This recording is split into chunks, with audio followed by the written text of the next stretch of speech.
Right now on News 13, 3 people face charges in connection with claims of neglected and mistreated dogs in Horry County. Plus, how one local recreation center is tapping into the ongoing popularity of esports. Coverage you can count on at 6 starts now. First at 6, a new document is adding another layer to the investigation involving Pawleys Island Christian Academy and a registered sex offender who's not allowed to work around children. Thanks for joining us at 6. I'm Adriana Lawrence. Warren Perry, who worked as a volunteer maintenance man, was arrested this week accused of violating that condition of his probation. And we later learned from a Georgetown County Sheriff's Office report that he did not tell South Carolina Probation, Parole, and Pardon Services that the church also operated a school. News 13 recently uncovered a power of attorney filed just months before Warren Perry's arrest. And News 13's Cameron Townsend has been following this case and joins us live with that document, with what that document shows and what a prosecutor says it could mean. Cameron. Adriana, tonight's newest development comes from court records we've uncovered. In April, less than 3 months before Perry was arrested, he signed a general power of attorney, naming the pastor's wife to handle his affairs.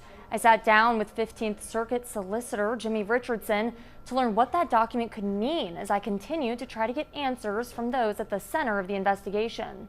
Court records show on April 27th, 70-year-old Warren Perry signed a general power of attorney, naming Ginny Williams, the wife of Pastor Don Williams, as the person to handle his affairs. The timing of it is suspect. It certainly looks like a clue, and it's certainly something that they're going to be looking into. Solicitor Jimmy Richardson says investigators are aware of the document and are looking into why it was filed. He says a power of attorney is typically used when someone needs another person to manage their affairs. Generally, it is for occasions that are coming up where I'm going to be in the hospital or I'm going to be in jail. I also asked Richardson whether this could affect Ginny Williams' ability to testify or create a legal boundary if the case were to move forward. He says that document alone does not provide any special protection. The doctor may not have to testify. A psychiatrist may not have to testify. A wife or a spouse may not have to testify against you. This wouldn't necessarily create any sort of privacy right. There's just no immunity in power of attorney type stuff. Perry was arrested Tuesday after investigators found probable cause to believe he had violated his probation. He was released on bond Wednesday, and those allegations have not been proven in court. However, the Georgetown County Sheriff said at a news conference Thursday, this investigation is far from over. This case is very active, and I can promise you that no one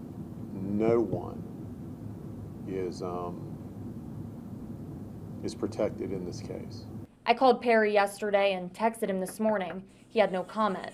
I went to Pastor Williams' house yesterday and attempted to contact him and his wife today. Also, no answer. We also uncovered a 2005 civil lawsuit naming Don Williams as a defendant. That lawsuit alleged church leadership failed to respond appropriately to concerns involving a youth leader's interaction with female students. This case was then dismissed in 2006 and has no connection to Perry's case. Live in the newsroom, Cameron Townsend, News 13. Great digging there. Thank you, Cameron. Bond denied again for a Robeson County woman charged in connection with the death and disappearance of her stepdaughter more than a decade ago. Connie Graham faces a murder charge in the 2015 death of Sarah Graham. The 18-year-old went missing after she left home to go to work. Connie's sons, Bobby McClellan and Luke Locklear, also face charges in Sarah's death. The two also had hearings today. We're working to get an update, and you'll find all of our coverage on the Sarah Graham case at WBTW.com. No word of any suspects or arrest after a shooting in Florence sent one person to the hospital. Authorities say it happened last night on Gladstone Street. Police say the person was walking down the street when someone shot him in the back and ran away. The victim is thankfully expected to be okay. Anyone with information is asked to call the Florence PD. And Horry County Police arrested 3 people in connection with a months-long investigation into claims of ill treatment of animals. Yakeem Evans, Montrez Livingston, and Jamar Chestnut all face a criminal conspiracy charge. Officials say from late April to late May, investigators looked into claims of animals being neglected and mistreated at this property here on Rainbow Drive in the Longs area. We actually see a ton of them in our area. Along with this 150 dogs in Georgetown, we got notified about 50 dogs in Marion County. Last year, we took about 60 Chihuahuas in one group. And then we don't often see them that big.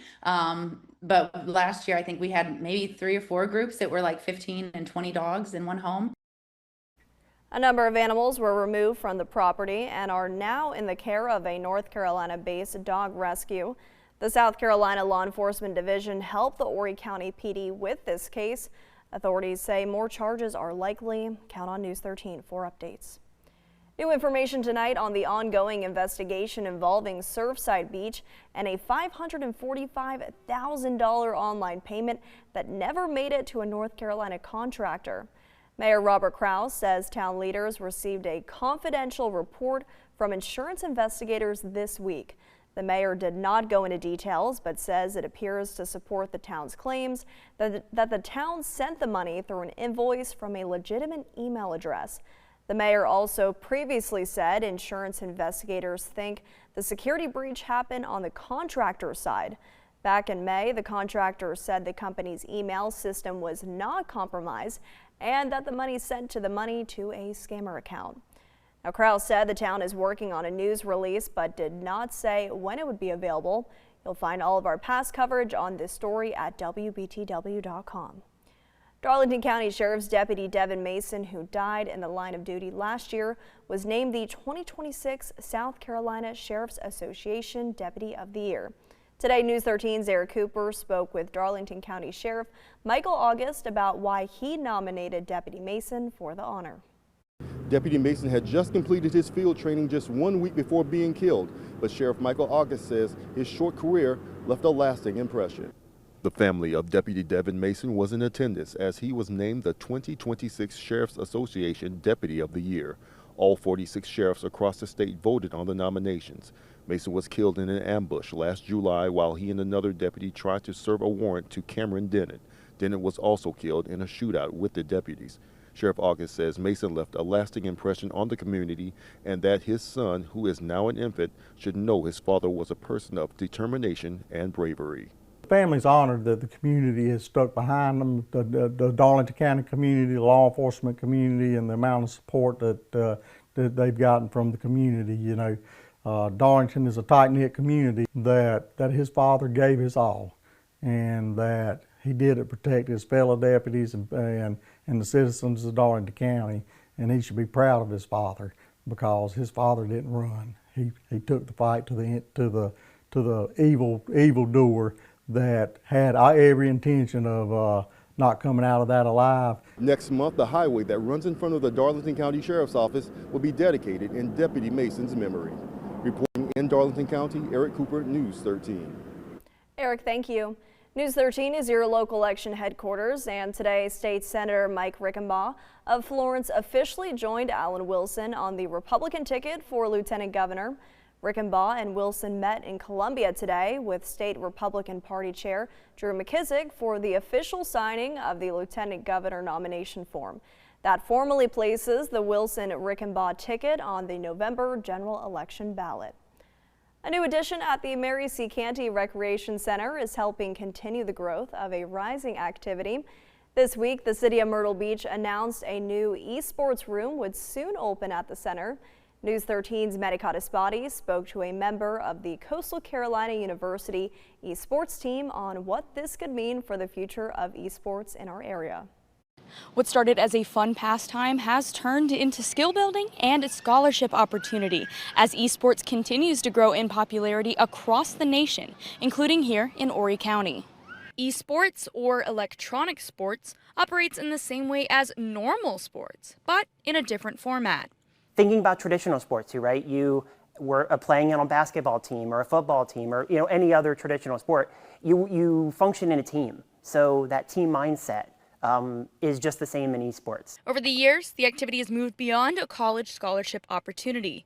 George Warner III, the esports program director at CCU, says his team has seen that movement firsthand. Locally here in Horry County, We have regularly, every year, there's a tech fair that Horry County Schools puts on, and they regularly do esports exhibitions there, and we brought a team to their event and played their teams there. With the addition of the Myrtle Beach Esports Room, Warner says he's happy to see the city investing in the activity. Getting and engaging these youth early, getting them interested in gaming, it really opens a lot of career opportunities. While many still question the benefits of esports, Warner says it helps build life skills for the future. Channeling that energy into something constructive, and then they get interested in STEM and they get interested in these sort of activities. It's really valuable for these kids. Warner says he and his team would be interested in potentially partnering with the city to continue that investment. In Myrtle Beach, Maddie Cottaspati, News 13. Thank you, Maddie. And if you're looking to enjoy some outdoor fun in Myrtle Beach, you may want to head to the area between 8th and 9th Avenues North. The public beach volleyball nets are back up and ready for use. The city removed the nets early in the summer because of back-to-back events on the site. So have a good time and do not forget the sunscreen and lots of water. Next on News 13, how the outbreak of an illness that can cause major stomach issues is impacting people right here in the Carolinas. And Frank has your most accurate weekend forecast when News 13's local coverage you can count on continues.